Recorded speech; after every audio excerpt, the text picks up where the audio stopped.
Ladies and gentlemen, welcome once again to the Packernet podcast. I am your host and resident fanalist, as always, Ryan Schlip. Check us out online, packernet.com. Find me on Twitter, pack_data.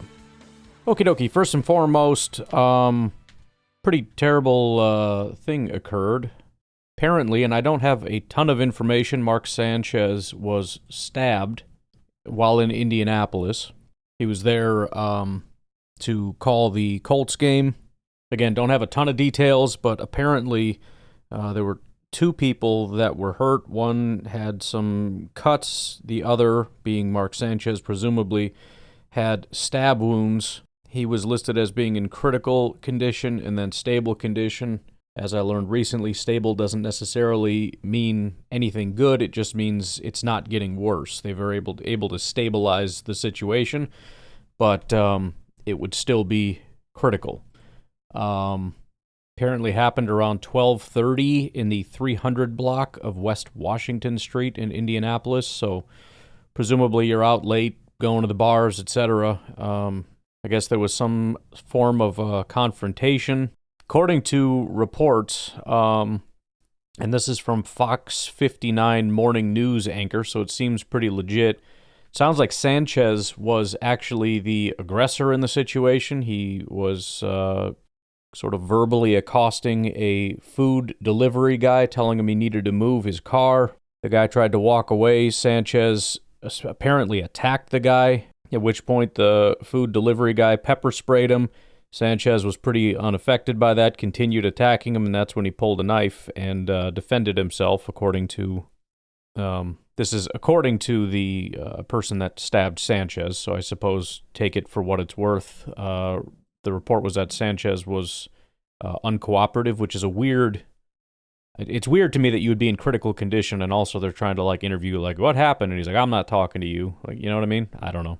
I guess the delivery driver had significant injuries to his face. I guess Sanchez did undergo surgery and is recovering, so that seems to be pretty good news. So... we'll see. Again, the only report we have is of the guy that did the stabbing, so we'll have to wait on the full reports. But either way, regardless of what happened, obviously don't want anything tragic to happen to Sanchez, who's relatively, I believe, recently married, the last couple years or so. He's got a family and whatnot, so obviously hoping all parties involved end up okay. Some additional news here. The Vikings have placed center Ryan Kelly on injured reserve. He apparently had his second concussion in 3 weeks, and so they're going to have to shut him down for some time. Pretty bad situation for the Vikings. They've been trying to get this offensive line going, man, and they seem to have gotten the tackle situation figured out, but then their left tackle's been battling injuries. And then they're trying to get the interior figured out, and Ryan Kelly was a part of that, and now he's out. So it's pretty rough, man. I mean, you can tell by the way I talk about them, I have some level of respect for not so much the GM and the way that he builds the team, I guess, but their ability to have grit. You look at them and go, that team ain't going to do anything, and they seem to pull through, but it's getting to the point of feeling a bit insurmountable. I mean, JJ didn't seem to be the guy. He wasn't really ready. Not to say he won't be in the future, but as of right now, it seems like that team isn't doing anything with him. Well, then he gets hurt. Wentz comes in. Now they got a little bit of fire. They got a little bit of juice, but I don't know, man. It's going to take a lot for them to have any form of a successful season, I guess you could say. But as per usual, you can just never count out the stupid Vikings. There also was some level of rumor, and again, who can say how concrete these things are, but Tyreek Hill, who we talked about had a brutal injury to his leg, going to be done for the season. The assumption is he's going to be released after this season. It's always been kind of a weird thing with Tyreek Hill. There's always been talk about, could we trade for Tyreek or this? You don't know if it's ever, wishful thinking or if there's more behind it. But I'm beginning to think there was more behind it because now the rumor is he's going to be let go. Obviously, there's always going to be some level of headache with Tyreek. And when you take the headache and you take the fact that your team sucks and then add in that the guy's out for the year, I could see the team saying, I think I think we need to be done after this. More than likely, that's going to raise questions for the Green Bay Packers, but that's so far down the line. Let's just see how everybody finishes the season and the health of everybody and the quality of play and whatnot. I can't imagine at this point that we'd be talking about let's add a receiver other than, I mean, it's Tyreek, why would you not kind of a conversation. But it's a thing. And then I think, finally, the last little bit of somewhat interesting NFL news, before we get into the Sunday games and all that good stuff, Jon Gruden apparently is suing the NFL and has had some success in the courts. If you remember back, Jon Gruden was an NFL head coach. He actually got paid a ton of money by the Raiders, a disgusting amount. He was already an announcer. He was kind of a huge name, Super Bowl champion and all that. So the Raiders, being a not very good team, do what not very good teams do. They massively overpay, assuming that they found like this perfect fix-all. They spent, I want to say it was like $10 million a year or something like that. Very high at the time. I think it was like $100 million over 10 years for Gruden. Anyways, they go out and get him, and then there were all these leaks involving his emails that had derogatory, sexist, homophobic, all the things, racist, checks all the boxes. They found it because this was during the Washington Redskins Commanders football team, whatever they were at the time, when all those investigations were going on into all the problems that they were having. Apparently, somebody found his emails, and they got upset, they got offended, whatever, and they started leaking it to the media, which ruined his career. Now, like it or not, there's a question as to who did that and why, and Jon Gruden is suing. Now, the success that he's having in the courts right now is that Jon Gruden wants to sue them so that he can use what the courts call discovery, so that basically you have the right to go through all these documents and figure out the communications between such and such. He thinks Goodell's targeting him. I don't know exactly what his thought is as far as, like, why was I singled out? Presumably he's thinking, hey, I know a lot of coaches are saying a lot of bad stuff. Why was I the guy? No idea. I don't know what kind of beef they have. But essentially, Goodell's like, look, this is an NFL issue. We need to handle this internally. All the courts have gone through multiple levels of courts now who have all determined bullcrap. You can't just say this is an internal thing and Goodell is going to oversee this thing in which Goodell is being sued. No chance, not going to happen. So he is going to be able to go forward with his discovery thing. And all I can say is I hope, as somebody who fully understands that could always get worse, there is a small part of me that genuinely hopes that, and I know this isn't going to happen, but as somebody who is not a fan of Goodell and how he runs this thing, and assuming they haven't destroyed all communications and all this kind of stuff, I would assume if there's text messages, you would have deleted them by now.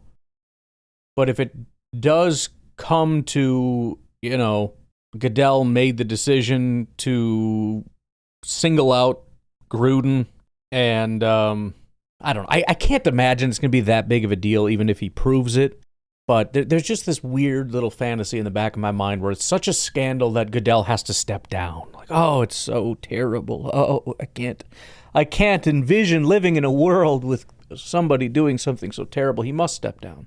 Not that it would matter, because the owners would pick somebody that is Goodell-esque to just run the freaking league, but whatever. But apparently there's 3 parts to this.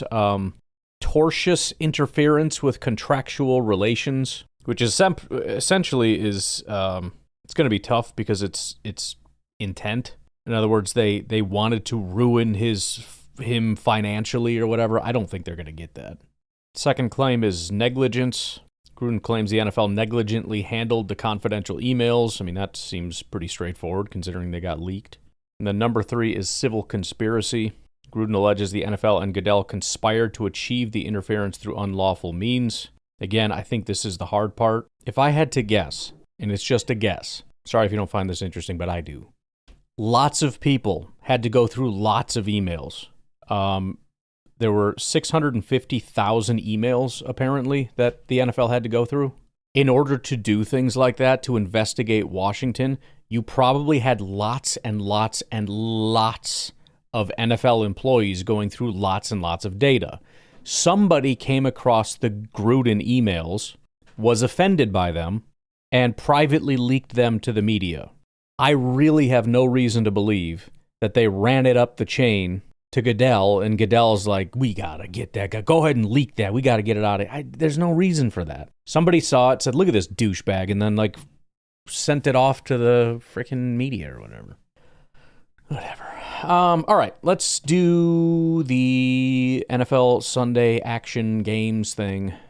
Tell you what, why don't we just take a break here? We'll come back and we'll get started right away with the first game, which is the Vikings and Cleveland Browns. We'll take a break. We'll be right back. All right, so this is a pretty interesting game. It's just a catastrophe for both teams. It's also interesting because it's overseas. It's also interesting because it's the first time a team has played back-to-back overseas games.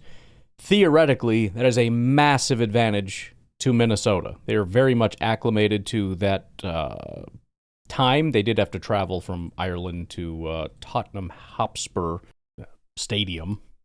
Hop, skip, and a jump. But with that advantage and potentially another couple advantages we'll get to, comes a massive disadvantage, which is just an injury hellhole. Their offensive line is just decimated. So I mentioned Ryan Kelly getting put on IR because of his concussion situation. Obviously, their quarterback is out. In addition, their right tackle Brian O'Neill out with a knee injury. Guard Michael Juergens out with a hamstring injury. Donovan Jackson out with a wrist injury. Christian Darrisaw will be back, but he did not practice Wednesday and Thursday.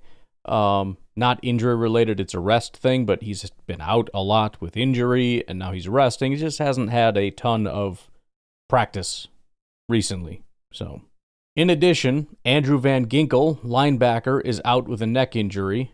Tyler Batty, outside linebacker, is questionable with a knee injury. C.J. Ham, their fullback, is questionable with a knee injury.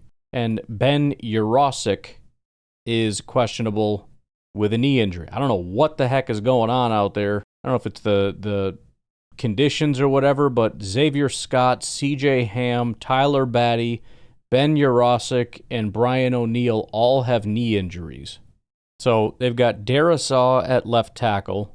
Their left guard is out, Donovan Jackson. So presumably Blake Brandel will be taking that spot. Ryan Kelly is out. The backup, Michael Juergens, is also out. I don't know. I should probably check. It's not that it super matters, but who also can play center, if it's Brandel or Joe Huber. But one of them will have to step up and do it unless Will Fries slides over. I don't know. Fries will be playing at guard, and then Brian O'Neill is out. Walter Rouse is listed as the backup there. He was a 2024 sixth-round pick. So you're going to have Darrisaw, who's very good, a 2026th round pick. I don't know who's playing center. Possibly, if it's Joe Huber, that is a 2025 UDFA. And then at right tackle, they have a 2024 sixth-round pick. I mean, this is a disaster against the Cleveland Browns, who, as we know, have a very good defense and maybe the best pass rusher in football. It's a disaster. Van Ginkel being out probably just means more Dallas Turner, but it also obviously is going to hurt their depth. Pass rush is what we're talking about here, pass rushers. But, I mean, this is vicious. On the Cleveland Browns side, the only guy listed as out is defensive tackle Mike Hall with a knee injury. Jack Conklin, the tackle, is questionable. Greg Newsome, the corner, is also questionable. Conklin was a full participant on Friday. Greg Newsome has been limited Thursday and Friday, so it's not super. I would assume Conklin plays. Greg Newsome, I don't really know, but he'll probably play. They've had a lot of other guys not practicing, but it's because of rest. They have a very old team. The other big storyline, which very much annoys me, is the fact that the Browns are switching to Dylan Gabriel this week. Now, maybe that's a good move, but I'm looking at this as a situation where the Vikings are on their back foot. They're down and out. I think Flacco's good enough to win this for you. I don't know why we make the switch, unless Dylan Gabriel is just killing it in camp and you really feel like you got something here and you're moving him for that reason. But It is, I have to assume, to the Vikings' major advantage, especially with a defense that likes to disguise and attack and really disrupt people who are not super good at reading these things like Flacco would be. Dylan Gabriel getting the start might end up being a disaster. I hope not. I hope he's a stud, but I have a feeling it has more to do with them just being annoyed with Flacco, and that's the reason we're doing this, and that's probably going to cost them the game. Might help them long term, but I don't care about long term. I don't care about the Browns at all, except when they play the Vikings. So, there's that. But again, remember, that's going to be an early game. It's 8:30 Packer time, so if you're wanting to watch that Viking game, make sure you don't sleep in too much. Next game is Dolphins-Panthers. Really couldn't care too much less about... Oh, by the way, the Vikings are 3.5-point favorites, so there's that. I don't have a thought on that at all, given the insane, ridiculous situation. Being overseas, 8:30 game, Vikings don't have an offensive line, Browns new quarterback. I'm not touching that game. No chance. Unless you want to play the under, which is already set at 36, I wouldn't touch it. Dolphins-Panthers. Dolphins are 1-point favorites, which really just goes to show how down and out that team is against Carolina. Carolina is at home. Pretty mild temperatures, 70 degrees. Tyreek Hill obviously out. Jalen Waddle going to be wide receiver 1. Panthers are going to be without Chuba Hubbard, so their running game is probably going to be hit by that. Miami does have a pretty weak run defense, which is why it sucks for Carolina. That would have been their one way to attack them, and then your starting running back is out. We'll see what Rico Dowdle can do. So it's going to be Tua versus Bryce Young. Yay. Either way, really no impact on us. Carolina doesn't matter. Then we got Raiders-Colts, another game that doesn't super matter. It is interesting that the Colts are 7-point favorites because it turns out I guess they're just a good team. Frickin' weird. It is at Lucas Oil Stadium. We already heard there was the incident there with Sanchez, so it's not great. The Colts dealing with quite a bit of an injury situation themselves. Tyler Goodson, the running back, is out. Kenny Moore, the cornerback, is out with an Achilles injury. Alec Pierce, wide receiver, out with a concussion. Daniel Scott, the safety, is out with a knee injury. And then Tyquan Lewis, pass rusher, is questionable with an oblique injury. He's been limited the last couple days. For the Raiders, nobody is out, but 3 questionables are Eric Stokes, the corner, obviously, Michael Mayer, the tight end, and Brock Bowers, the tight end. So depending on the tight end situation, that obviously could be pretty big, especially Brock Bowers, who's a pretty good tight end. He was limited on Wednesday and then out Thursday, Friday. So not great looking for him. Either way, Daniel Jones and Jonathan Taylor just carving up the league right now. So weird. This is a weird year, man. I don't know what's going on. Giants Saints, again, who freaking cares? 2 pretty bad teams. They're NFC, but they're not great. Saints are just 2-point favorites, which doesn't speak super highly of the Giants. I know they're at home, but still, that's not good. Giants' injury list is massive, but a bunch of them just say unspecified, which, again, it's weird when they do that. I'm guessing that means they're going to play. Demetrius Flannigan-Fowles is out with a hamstring injury. Tyrone Tracy, the running back, is doubtful. Tyler Nubin and Dexter Lawrence are questionable. Bunch of other guys have some kind of injury going on. Greg Van Roten, Dane Belton, DJ Davidson, Chauncey Golson, Javon Holland, John Michael Schmitz, Rakeem Nunez-Roches, Jackson Dart, Cam Scadaboo, Russell Wilson, Andrew Thomas.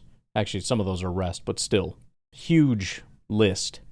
For the Saints, they've got a pretty big list and much more people out. Cesar Ruiz, their offensive lineman, is out. Chase Young, their pass rusher, is out. Trey Palmer, wide receiver, is out. Isaac Yadam, the corner, is out. Questionable John Ridgeway, defensive tackle. Foster Moreau, tight end. Taysom Hill, quarterback. There's a lot of injuries right now for a lot of teams. So pretty massive injury reports for pretty much everybody right now. Again, Saints 2-point favorites. Not super interesting from our point of view. Denver Broncos, Philadelphia Eagles is a game of interest. The Eagles are marching their way to taking that number 1 spot in the NFC. That's a spot that we're hoping to be able to claim, but it's going to be very difficult if they don't start losing games. So we need that to happen, and we need Denver to help with that. Philadelphia is at home, and they're 4-point favorites. Eagles, of course, are basically perfectly healthy. They only have 6 guys on their injury report. They had 0 on Friday. 0. Everybody was perfectly healthy on Friday. Grant Calcaterra, their tight end, just had an illness on Thursday. He was good to go by Friday. By Thursday, Lane Johnson, Adoree Jackson, and Jalen Carter were already full participants. The only guys not practicing in full, even though they were practicing, were Dallas Goedert and Nakobe Dean. And again, everybody was fine by Friday. So not only maybe the best team in football, but the healthiest team in football. Sometimes life's not fair. Denver Broncos, also not a massive injury report. They're relatively healthy as well, aside from tight end Lucas Krull, who's nobody has ever heard of. Everybody else was full participant on Friday and will be good to go by game time. So also very, very healthy, which is great news. I guess it's not entirely true that they're the healthiest team. They're the healthiest team, not including the guys that are on IR, which is maybe not the most fair way to put it. But since those guys, I think Ogbo Okoronkwo, the edge rusher, is the only guy that was added. So everybody else has already not been playing during this winning stretch or whatever. So it's not worth going through their whole IR list. But they did lose a second edge rusher here in Okoronkwo for whatever that's worth. Broncos do actually have one of the best defenses in football. They're a sneaky good football team, only giving up 16.8 points per game. That's going to be a pretty tough test for the Eagles, especially for the Eagles whose offense has been a little shaky. They got the tush push and that whole thing, but there's been some questions, although maybe those have been a little bit put to bed. They've scored over 30 points the last 2 weeks against the Rams and Buccaneers. It was a little shaky maybe earlier. They are 30th in yards, but they're 7th in points. Passing net yards per attempt, 26th. Rushing yards per attempt, 29th. So I don't know if they're just getting a bunch of defensive touchdowns or what. But obviously that's going to be a major point here is the Broncos are going to need to kind of shut that down because on the positive side, these games where the offenses got going 33 and 31 points, the defense gave up 26 and 25, which is kind of a lot for a defense that is supposedly a dominant elite defense like what we saw in the Super Bowl. They're not giving up stuff like that. So, in addition, you got Okoronkwo, which is going to stress their pass rush depth and whatnot. We'll see. Eagles, obviously, the favorites here, but we all need to be Broncos fans for this game. All right, let's just take our break here so we can rip through the rest of these without having to worry about the stupid last break. We'll take a break. We'll be right back. All right, we got Dallas and the Jets. Dallas Cowboys are 1-2-1. So I don't know that they're the biggest threat in the world, but they have a quarterback playing at an MVP level. They're number 5 in points, number 1 in yards. Their defense is atrocious, but their offense is actually quite good. So considering the Jets mean nothing to anyone, obviously we should be rooting for the Jets in this game. Dallas only 1-point favorites in this game against the Jets. Dallas also dealing with quite a bit of injury issues here. Tyler Booker, the guard, is out with an ankle injury. Tyler Guyton, the tackle, out with a concussion. Malik Hooker, safety, is out with a toe injury. CeeDee Lamb still out with his ankle injury. Kevontae Turpin, actually, the other wide receiver, is out with a foot injury. In addition, questionable, cornerback Kalen Carson, wide receiver Jonathan Mingo, linebacker Kenneth Murray, running back Miles Sanders, offensive lineman Tyler Smith, and defensive end Marshawn Neeland. That is a brutal injury report. As for the Jets, Michael Carter, the corner, is out. Kene Nwangwu, the running back, is out. I don't think he's starting running back necessarily. And then Jermaine Johnson, the linebacker, is questionable. So not nearly as bad of an injury report, but it's something. But, I mean, the Jets have an opportunity to actually score some points in this game. The problem is they also have a really bad defense right now, which is not what anybody really expected. Getting the defensive coordinator, from Detroit, sorry, we were just talking about Dallas a second ago. I think everybody expected the Jets would continue to be a defensive powerhouse, more or less. But 34 points to Pittsburgh, 30 to Buffalo, 29 to Tampa, and then 27 to the Dolphins is atrocious. And now they're going up against Dallas, banged up no less, but presumably I think they're going to score 1 billion points. So I certainly would lean toward Dallas. I know Dallas has a bad defense, but again, both teams have a bad defense. Which offense is going to be able to capitalize? Maybe Dallas won't be able to because they're down 2 wide receivers and 2 offensive linemen, and it's just going to be too much. I don't know, but yeah, let's just say I think Dallas wins the game. Texans-Ravens, not massively of interest, although we will face the Ravens this year. Ravens are just in a weird spot, man.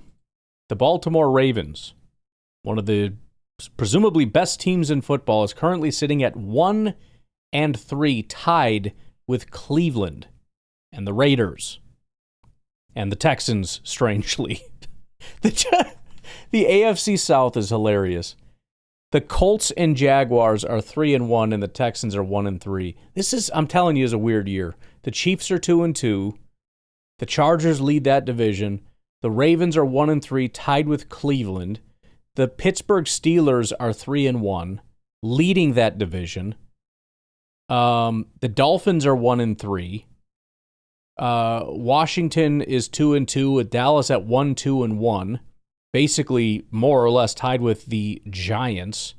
What else is weird going on this year? Rams are 3-2. I guess it's not super crazy. I think compared to the other things, it's not crazy. I think that's not what a lot of people would have expected. NFC North, relatively normal, despite the complete. I mean, it's almost a 4-way tie with Detroit on top, but very freaking weird year. Anyways, point is, the 1-3 Texans against the 1-3 Ravens is just such a weird thing. The fact that either team is going to fall to 1-4 is wild. Now, the Texans, you could maybe say, and people have been seeing the cracks there for a little bit of a while. If the Texans win, the Baltimore Ravens fall to 1-4, that's beyond shocking. Now, it's a little unfair because their 3 losses came against Buffalo, Detroit, and the Kansas City Chiefs. If we assume the Chiefs are good again, I don't know. And it was a 1-point loss, an 8-point loss, and then it's really their defense. Holy crap, they gave up 41, 38, and 37 in their losses. They have actually the worst-ranked defense in football right now. I guess Jair didn't really help a bunch. The worst part about this, though, for the Ravens, who I think ordinarily you'd look at it and say, okay, this is the 1-3 Houston Texans. They're going to just steamroll them. Roquan Smith is out. Their fullback, Patrick Ricard, is out. Tackle Emory Jones is out. Cornerback Marlon Humphrey is out. Cornerback Chidobe Awuzie is out. Safety Kyle Hamilton is questionable. Pass rusher Odafe Owe is questionable. Tackle Ronnie Stanley is questionable. Wide receiver Devontae Walker is questionable. All of that is brutal. But I forgot to mention Lamar Jackson is also out in this game. So, Texans have Jalen Reed, their safety, and then 2 defensive tackles, Foley Fatukasi and Danico Autry, who are out, which is not great, but comparatively, I mean, my goodness, I can't help but feel like the Ravens are about to fall to 1-4 here. Texans are not massive favorites, but they are favorites, and I think for good reason. It's really going to come down to the Ravens' backup quarterback and can he operate. But boy, oh boy. Then we got Titans-Cardinals, really not interesting. I mean, we should be rooting for the Titans because Cardinals, NFC, all that stuff, but Cardinals are not a fantastic team, and they're probably going to blow the doors off the Titans because the Titans are just a joke, and if they win a game, it will be shocking. And I don't even care to go through any of the stats because or the injuries or anything. I just don't care. If the Titans win, yay. Then we got Tampa Bay Buccaneers and Seattle Seahawks. That game does matter. Both of these NFC teams are 3-1. Fact of the matter is, honestly, either team loses, it's probably a good thing. Seahawks are at home and are just 3.5-point favorites, so it's a pretty relatively evenly matched game. And man, we got a lot more injuries here. We'll start with the lesser. Seattle Seahawks only have 7 people on the injury report, but 4 of the 7 are out. Tackle Josh Jones is out. Pass rusher DeMarcus Lawrence is out. Julian Love, the safety, is out. And Devon Witherspoon, their corner, is out. That's freaking brutal.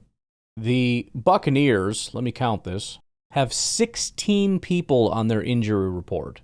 0 of those are veteran rest days. They are all injuries. Now, most of them are going to play, but they're going to be playing banged up. Levante David has a knee injury. Greg Gaines, pec injury. Chris Godwin, ankle injury. Logan Hall, groin. Charlie Heck, knee. Baker has a knee and right bicep injury. Zion McCollum has a thumb injury. Hassan Reddick has a neck injury. Sterling Shepard has a foot injury. Tyke Smith has an ankle injury. Tristan Wirfs has a knee injury. All of them are going to play, but that's going to affect the game.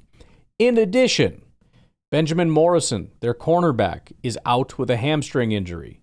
Christian Ezean, I don't think he's a starter, but safety, is out with a quad injury. Bucky Irving, their running back, is out with a foot and shoulder injury. Mike Evans, pretty massive, wide receiver, out, hamstring injury. And Jamel Dean, super massive, out with a hip injury. Those are massive losses. Both teams will be wearing their throwback uniforms, by the way, so that makes it somewhat interesting. If you're asking me, I'm certainly leaning Seahawks. I just don't love what I'm seeing. I think Seattle being at home, Emeka Ibuka is as solid as they come as far as wide receivers go. And Tampa has corner injuries. Bucks also, although being a pretty good team, they struggle in the red zone and third down, which is just critical. You can't struggle in those areas, and they do. And being down or having a hurt quarterback and being down your top receiver in Mike Evans, with Chris Godwin also having an ankle injury. Sterling Shepard have a foot injury. You got offensive linemen that are hurt. I would just lean Seattle in that game, but we'll see how it goes. Then we got Lions-Bengals, obviously a pretty important game, but 10.5-point favorites for Detroit, who are pretty hot right now. I wish there was some kind of an angle here other than any given Sunday. I mean, it is what it is. The Lions are dealing with some injuries right now. Their full injury report is not super extensive. They're looking at like 7 guys on their injury report. Of that, though, 6 of them are questionable or out. Safety Kirby Joseph is questionable with a knee injury. Tackle Taylor Decker is questionable with a shoulder injury. Sion Vaki, the running back, is out with a groin injury. Alim McNeil is out with a knee injury. Khalil Dorsey, cornerback, is out with a concussion/wrist injury. Everything's a tongue twister when I'm tired. Zach Cunningham, linebacker, is out with a hamstring injury. Only guy out for the Bengals is Shamar Stewart, their pass rusher. Questionable is wide receiver Charlie Jones. So, look, I mean, Taylor Decker's questionable. If he doesn't play, which he probably will, you could argue that they've got a banged-up offensive line, and the Bengals do have a good pass rusher, and, bad things could happen. It is in Cincinnati, so they have to travel, all the way 15 minutes down the road to Cincinnati. I don't know, man. I got nothing.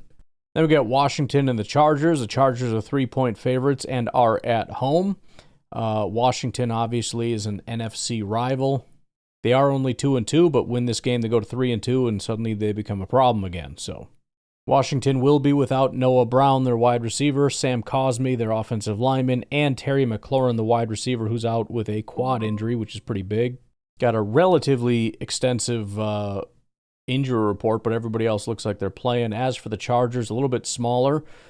But Joe Alt, their tackle, is out, which is massive, and Darius Davis, wide receiver, is out.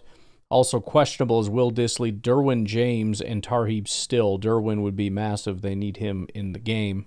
This is, by the way, Jaden Daniels' first game that he will be returning. I believe that's completely confirmed. He will wear a knee brace in this game, but is expected to play, so we'll have to see what that looks like. Commanders have had some pretty serious issues in the pass game defensively, so the Chargers' passing attack against the Chargers' secondary is going to be tough, and we're hoping for the Chargers to be able to exploit that. On the flip side, the Chargers probably going to want to play a little bit more ground and pound against the Chargers. slow the game down. So you kind of get an idea of how the game's going based on the pace of the game. If it becomes an air-it-out game, Chargers are doing what they want. If it's a little bit more on the ground, slow pace, Commanders are kind of dictating. Bills, Patriots, I'm just going to say who cares. They're two AFC teams. Bills are going to win. They're 7.5-point favorites, for crying out loud. I mean, what the heck else am I supposed to say about that? Bears are also on a bye week. So the unfortunate thing in a week in which we cannot lose is that the Bears cannot lose. The Lions basically cannot lose. And so we're kind of just hoping that the Vikings can fall another game to Cleveland, hoping the Eagles can fall to Denver, Dallas falls to the Jets, Arizona going down to Tennessee would be funny. Bucks, Seahawks, somebody has to lose, and that's good. Commanders falling to the Chargers, and then some kind of a miracle in Cincinnati would be great, but not expected. So I will leave it at that. You all have a good rest of your day, and I will talk to you tomorrow. Have a good one. Bye-bye.